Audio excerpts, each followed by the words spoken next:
추미애 법무부 장관이 어제 작심 발언을 날렸습니다. 윤석열 총장을 향해서 당신 수사 하자 있잖아.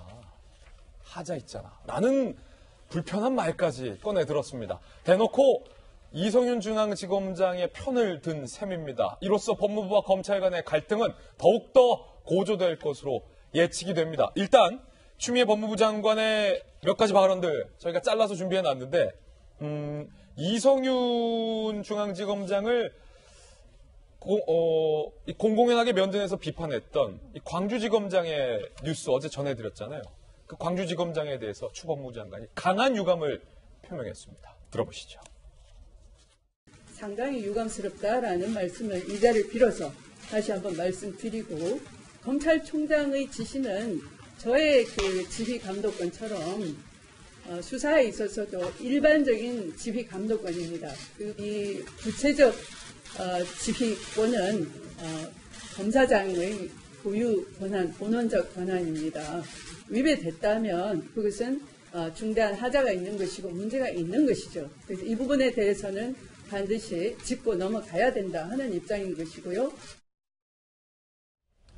이성윤 중앙지검장이 이른바 최강욱 공직기강 비서관 등에 대해서 기소하지 않기로 결정을 했는데 이를 어기고 윤 총장의 명을 받들어 검찰이 기소를 한 것에 대해서 하자가 있다라고 추 법무부 장관은 규명을 한 겁니다. 그러면서 구체적인 수사의 지휘는 총장이 하는 게 아니다.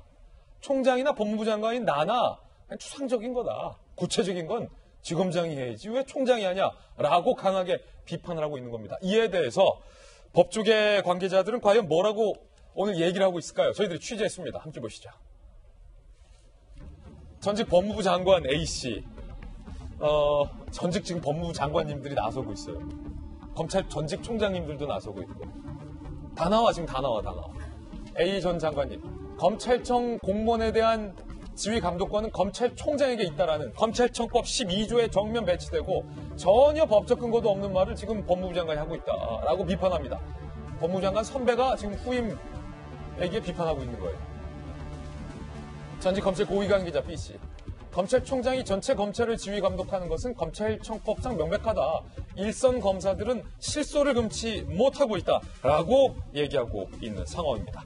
정혁진 변호사님 오늘 나오셨어요. 정 변호사님, 추 법무부 장관이 이렇게 얘기했어요. 지휘 감독권은 총장이 아닌 검사장에게 있다. 그러니까 이성윤 중앙지검장이, 내가 내려보낸 이성윤 지검장이 기소 안 하기로 했으면 가지 말아야지.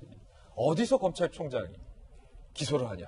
뭐 이런 말 아닙니까? 법적으로 추 법무부 장관의 발언 맞습니까? 일단은 뭐 법무부 장관의 말씀을 궤변이라고까지 폄하하시는 분이 있는데 제 생각에는 뭐 법무부 장관의 말씀을 제가 그렇게 말씀드리긴 좀 그렇고 그냥 좀 완곡하게 표현을 하면은 입법론적으로 하셔야 될 말씀을 현행 법을 그렇게 해석한다고 하는 것은 좀 말이 안 맞고요. 예.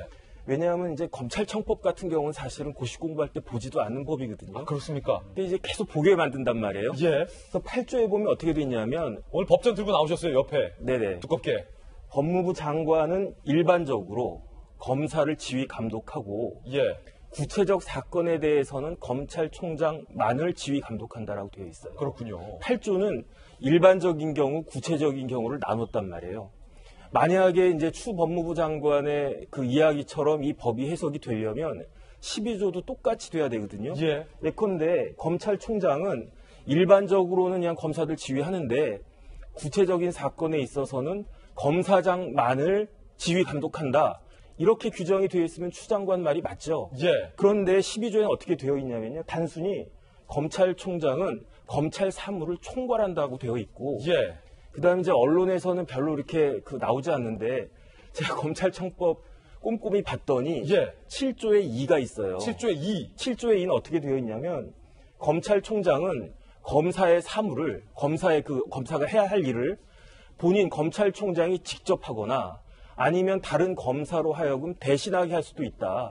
그러니까 쉽게 말하면 서울지검장이 결재를 안 하면 예. 내가 할 수도 있고 예. 그 밑에는 차장 보고 하라고 할 수도 있고 예. 그게 검찰청법 7조 2의 취지라고 저는 이해를 갖다가 하거든요. 그렇군요. 그런데 이런 부분들을 전혀 보지 않으시고 그냥 검찰청법 12조만 보면서 그걸 갖다가 왜곡해가지고 해석하는 것은 조금 문제가 있는 것이 아닌가. 예. 그다음 이제 우리나라 법은요. 영미법하고 틀려가지고 이렇게 법전이 딱 있단 말이에요. 예. 이 법전에 나와 있는 법을 구체적으로 해석하는 게 우리나라 법 제도인데 예. 법을 갖다가 그 객관적으로 해석하지 않고 입법론적으로 해석을 하면 옛날 같은 경우는 사실 요즘 같은 경우 그 변호사 시험에 합격하기 어렵습니다. 합격하기 어렵다. 변호사님 그 법전 한번 좀 보여줄 수 있으세요? 제가 법전 실물은 또 오랜만에 보기 때문에. 법전이 종류가 여러 가지가 있는데 네, 한번 들어주세요. 예. 이런 거 그냥 들고 다니고 있습니다. 그렇군요. 그 법전 지금 다 보시고 오셨는데 네네. 법전에 따라도 추 법무부 장관의 발언은 맞지 않다라고 얘기를 하신 거예요. 박성규 전 대변인 나오셨는데 청와대 계시잖아요. 네. 추 법무부 장관이 조금 전에 그 표현을 썼어요. 하자.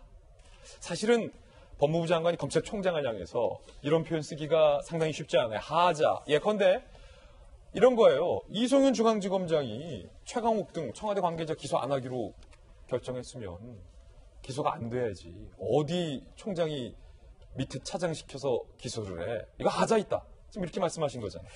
그 추미애 장관 참 보면 볼수록 대단하세요. 굉장히 애를 쓰시는 것 같고. 저는 정 변호사님이 얘기한 전문가가 아니니까 비전문가 입장에서 얘기하겠습니다. 추 장관의 얘기는 궤변 맞습니다. 궤변이죠. 왜냐하면은 상위법에 있는 것들을 전혀 의식하지 않아요. 공소장 공개 비공개 때도 마찬가지예요. 규칙 정도를 가지고 그 한참 하위 법률 정도를 가지고 상위법으로 진행하고 있는 것들을 다 뒤집어요. 다른 사람이 아니고 법무부 장관이. 저는요, 이미 추미애 장관은 속을 다 들켜버렸어요. 무슨 얘기를 하더라도 어떤 속이냐면은 청와대로 향하고 있는 검찰의 수사를 무력화시키는 이 역할. 예. 두 번째, 언제 어떻게 또 튈지 모르는 윤석열 검찰총장을 잡아놓고 꼼짝 못하게 하는 역할. 이 두 가지를 하는 역할에 지금 충실하고 있는데 이미 너무 노골적으로 진행되는 상황에 국민들이 다 알아버렸죠. 예. 속을 다 들켜버렸죠. 어떤 얘기를 하더라도 설득력을 가지기 어려운데 제가 이거 하나만 알려드릴까요? 또 좀 네. 찾아봤더니 2003년도에요. 2003년도 정홍원 국무총리에게 추미애 당시 의원이 대정부 질문 때 이렇게 얘기를 합니다. 예. 2003년도에도 국정원 댓글 조사를 하고 있는 윤석열 팀장을 정부에서 좌천을 시켰었죠. 예. 그래서 이렇게 얘기를 합니다. 윤석열 총장을 내쳤다. 박근혜 대통령에게 잘 보이려고 온갖 애를 쓰고 있다. 수사 책임자를 내친 상태에서 납득할 만한 수사 결과가 나오겠는가? 이게 추미애 의원의 얘기예요. 근데 저희들이 지금 바라보는 추미애 의원은 문재인 대통령에게 잘 보이기 위해서 온갖 애를 쓰고 있다. 이렇게 보고 있는 거거든요. 저는 그렇습니다. 공자님이 그 얘기 하셨죠. 부끄러움을 모르면 사람이 아니다. 부끄러움은 뭐죠? 자기의 치부가 드러났을 때 아이고 내가 옛날에 이랬는데 이거 사람들한테 들켜버렸네. 창피해. 난 낯을 못 들 것 같아. 이거예요. 예. 대표적인 게 내가 과거에 했던 얘기, 공개적으로 했던 얘기, 공개적으로 했던 행동들이 지금 하고 있는 것과 완전히 배치될 때 느끼는 일반적인 감정이 부끄러움이란 말이에요. 지금 본인이 본인의 행동했던 것들을 전부 다 뒤집으면서도 부끄러움을 몰라요. 제가 볼 때는 하나입니다. 조금 전에 얘기한 대통령에게 잘 보이기 위해서 국민들의 눈을 전혀 의식하지 않고 국민들의 상식과 특히 자기가 대표로 있는 법조계 인사들의 어떤 전문적인 식견조차도 무시하고 검찰총장을 하자라고 하는 이름으로 정말로 깔아뭉개는 저는 법무부 장관의 격에 대해서 다시 한번 좀 생각하게 됩니다. 예.